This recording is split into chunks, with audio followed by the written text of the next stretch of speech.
Tokayev, President of the Republic of Kazakhstan, Excellencies, distinguished heads of delegation, good morning and Assalamu alaikum. It's a great honor and privilege for me to address the 6th summit of the Conference on Interaction and Confidence Building Measures in Asia. And I am very grateful for the warm welcome and generous hospitality extended to me and my delegation in this beautiful city of Astana. Pakistan attaches great importance to the SICA platform. The conference has been playing an important role in enhancing cooperation and promoting trust and understanding on the Asian continent. We highly value Kazakhstan's leadership and deeply appreciate the vision offered by Kazakhstan in transforming SICA into an international organization through an incremental and consensus-based approach. Mr. Chairman, Pakistan is living through a colossal climate-induced calamity. Unprecedented rains and flooding that have submerged more than 1/3 of my country are without any doubt the consequence of global warming and climate change. The initial estimates of total loss to our economy is to the tune of over $30 billion. And I have spent the last many weeks going from one place to the other, watching devastation with my own eyes. I have embraced people, children, and of course, those marooned who have lost everything, perhaps even their dreams. And I have marshaled all the resources at my disposal for rescue, relief, and rehabilitation. But I am grappling with the sinking feeling that we just do not have enough at hand. The force of nature of climate change has truly overwhelmed us.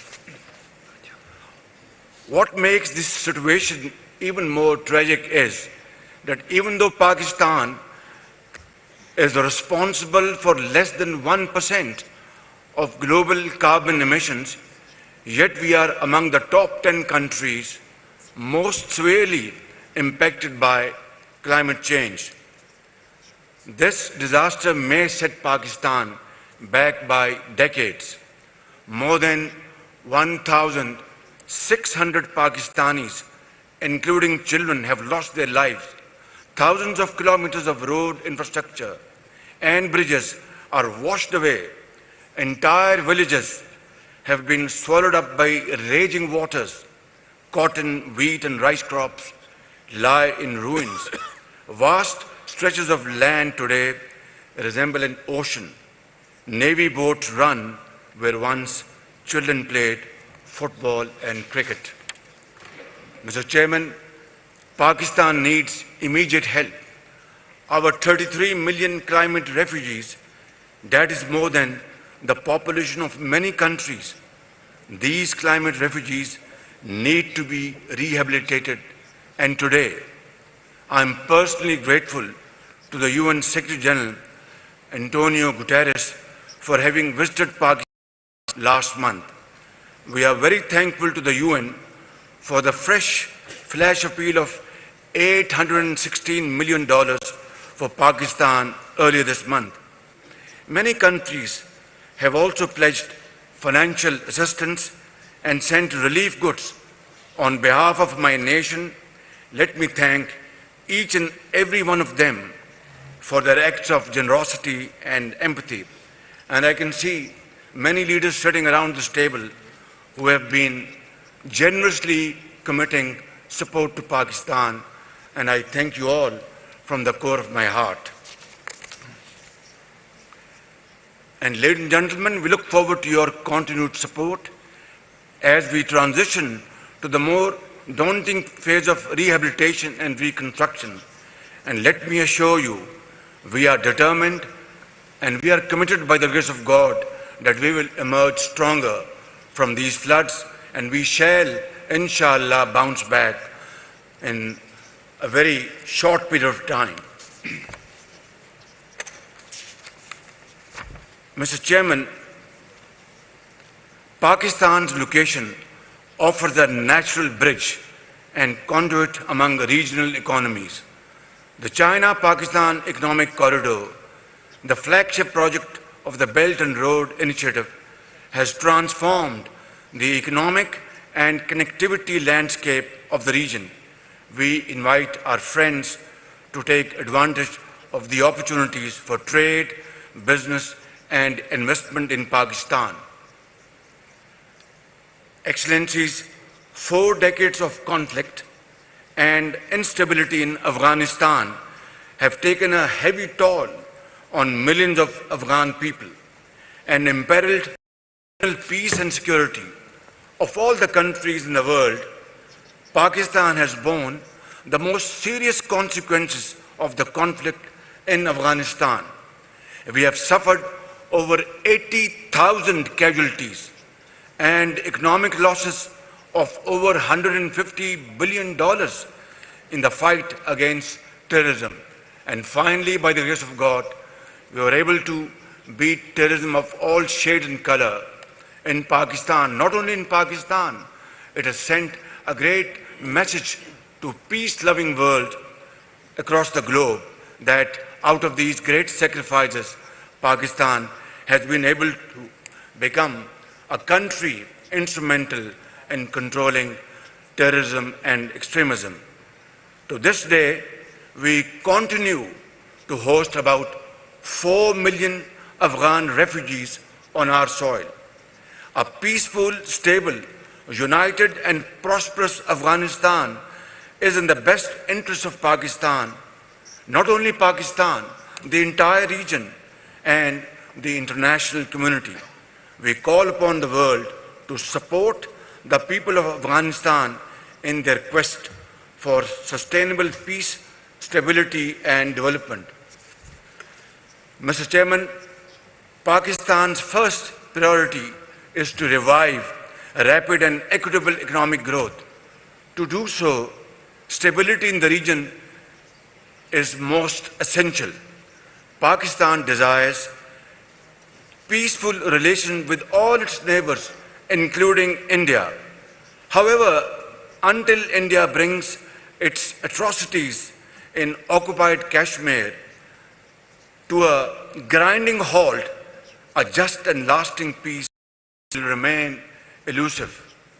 For 7 decades, India has defied the will of the United Nations, as reflected through the 2 UN resolutions on Kashmir. For 7 decades, India has trampled the will of the people of Jammu and Kashmir by denying them the right of self-determination. And for 7 decades, India has used repression to silence the voice of Kashmiris, demanding their inalienable rights. I would therefore urge all of you to look behind the gloss of Indian democracy and recognize the brutal nature of its policies in occupied Kashmir. In this terrorized valley of Kashmir, India brandishes democracy not through the ballot, but through its bullet. Here, Indian democracy is known less for its rights and freedoms and more for its repression and brutality. The truth is, and hard and harsh fact is, that India today is a threat to its minorities, to its neighbors, to its region, and to itself. And yet, Your Excellencies, we are willing to engage with India for the sake of peace, prosperity, and progress in the region, because we cannot afford to have more poverty, unemployment, on both sides of the border. We just cannot afford to deploy and commit our meager resources towards creating tension. Enough is enough. We need to really provide education, health, and medicine and jobs to our children, millions of our children, both sides of the divide. And if we did not act speedily, posterity will not forgive us.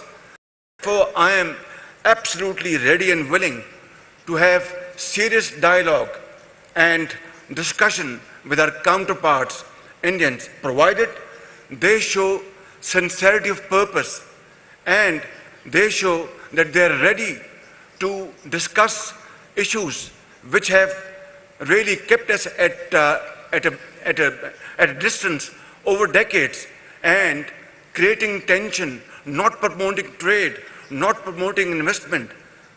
This has to come to a stop.